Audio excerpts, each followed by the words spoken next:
Hey guys, it's me reobebo here, and today is Halloween. And for this video, I am not gonna be reobebo, but instead I'll be DJ Bebo! YOLO! Swag! Okay, I'm not obviously gonna talk like that the whole video, that would be way too annoying. But I will be talking about the best non-horror games to play during Halloween. And the reason why I chose non-horror games was for two reasons. One, to be unique, and the fact that I really don't own that many survival horror games, let alone played them.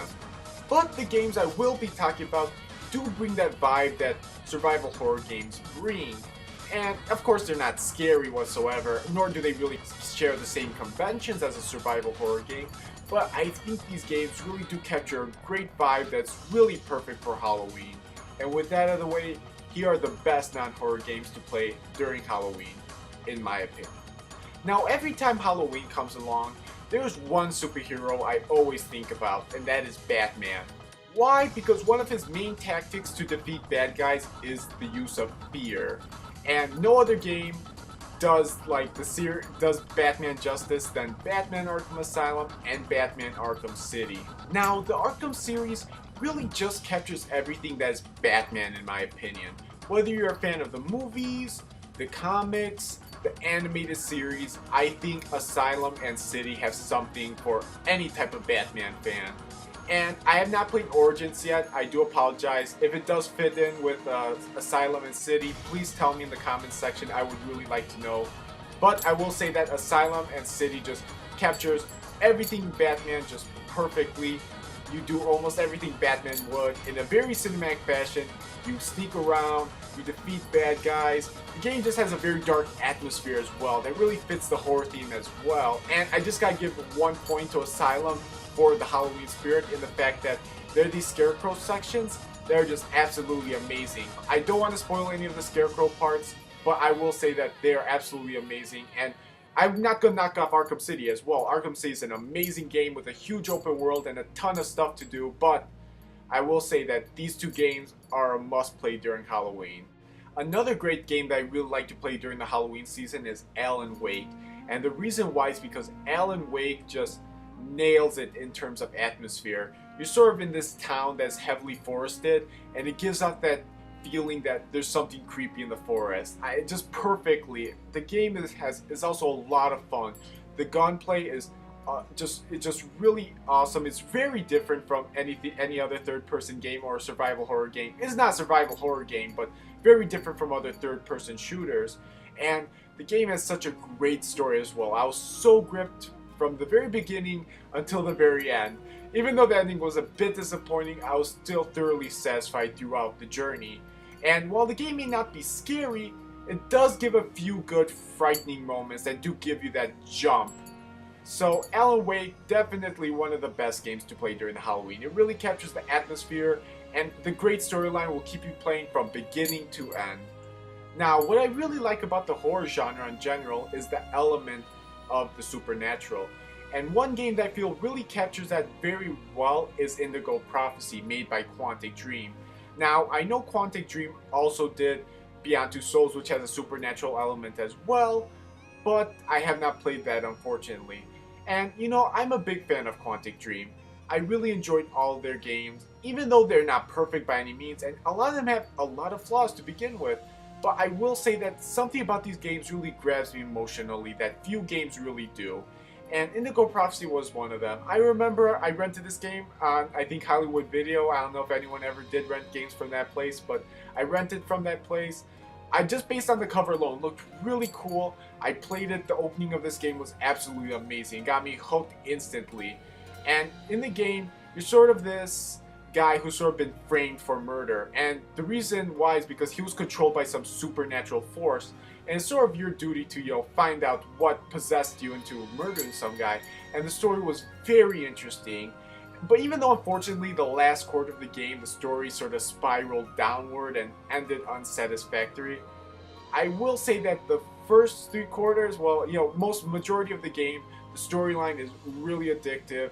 It really grabs you, and it just, I love the characters in the game. They're so great. I think they have such great personalities. Again, it's not perfect, but it just captures that just that mood of that, just a very dark, like sad mood. And I just love I love the supernatural theme that they added in this game. And not many people talk about Indigo Prophecy. They're talking about either Heavy Rain or Beyond Two Souls.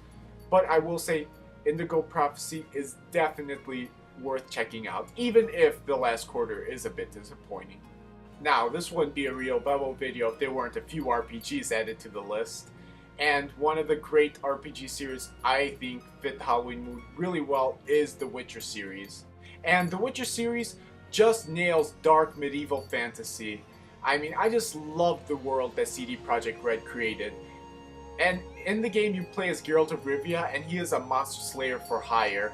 And in the game, in the first game and the second game, I gotta say, you will fight many monsters that are very familiar, that many people probably are dressed up as now, like witches, werewolves, wraiths. I mean, I don't know, and many people that dress up as wraiths, but there probably is one person who is.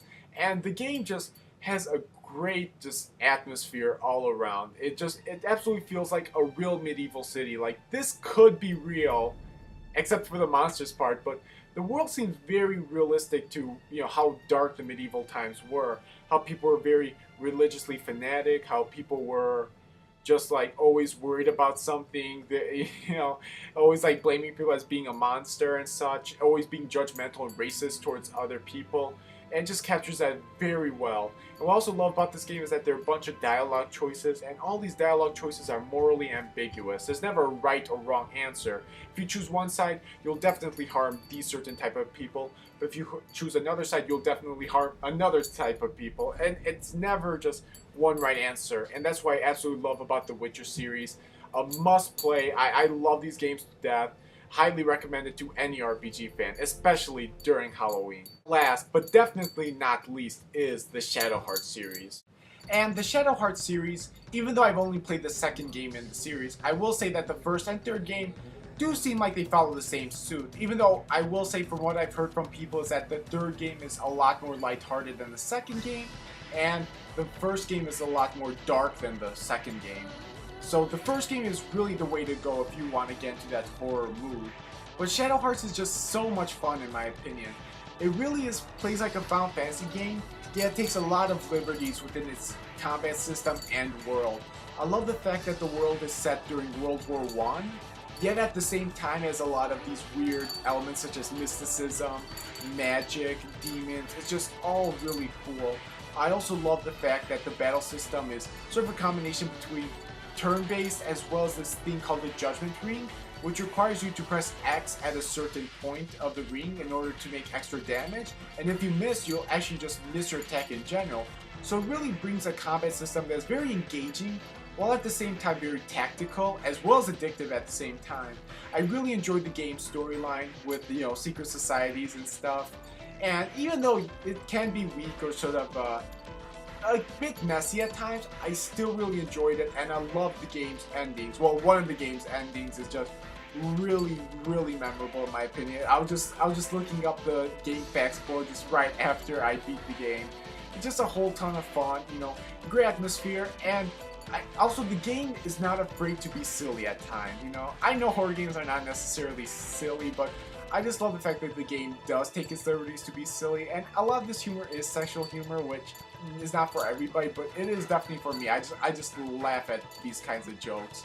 And, Shadow Hearts, highly recommend. If you enjoy JRPGs, or you enjoy Final Fantasy, or if you enjoy sort of like just weird games with horror elements, definitely check out the Shadow Hearts series.